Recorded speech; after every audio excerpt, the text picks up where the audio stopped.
Alumnes de quart d'ESO de l'Institut Pere Borrell de Puigcerdà han participat en uns tallers per aprendre a fer castells. L'activitat, que s'emmarca dins l'assignatura d'Educació Física, vol apropar els més joves al món casteller, tot aprenent els conceptes bàsics. Així es treballen valors com la cooperació i la cohesió de grup, molt necessaris després de la pandèmia. Jo, des dels 12 anys que he format part de colles castelleres, no sempre la mateixa perquè he anat voltant per Catalunya, i quan vaig arribar aquí a Puigcerdà vam arribar amb el temps de pandèmia, les colles castelleres estaven molt parades i aquest any que sembla que torna a arrencar una miqueta vaig decidir que fer jornada sencera aquí i estar involucrat amb tots els quarts d'ESO podia practicar aquesta activitat física dins de les classes d'educació física. Perquè és una activitat que crec que no es treballa molt a educació física.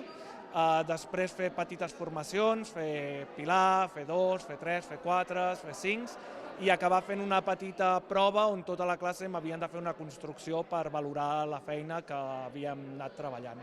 Tot i que en un principi els nois i noies es mostraven una mica reticents en participar en aquesta activitat, a poc se n'han anat mostrant més interessats. A mi al principi vaig pensar, ostres, em costarà perquè hi ha molt de contacte amb castells i a aquestes edats el contacte és una mica complicat.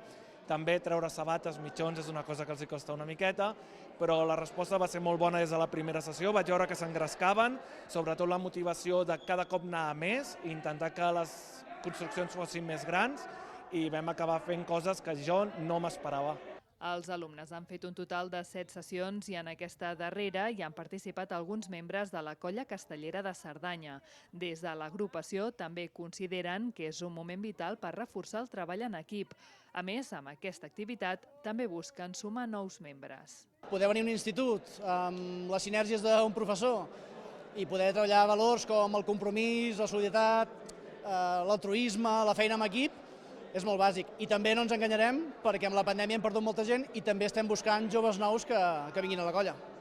I a partir d'això anar reenganxant aquesta gent que se'ns ha desenganxat amb els 2 anys de pandèmia, anar trobant gent nova, fent tallers, fent xerrades, fent assajos en públic. I bé, i a què aspirem?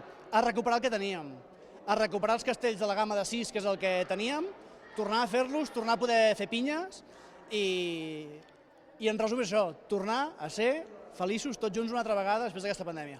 La colla castellera ha reprès els assajos en un nou espai, al local comunal de la Tor de Querol. Actualment són una trentena d'integrants.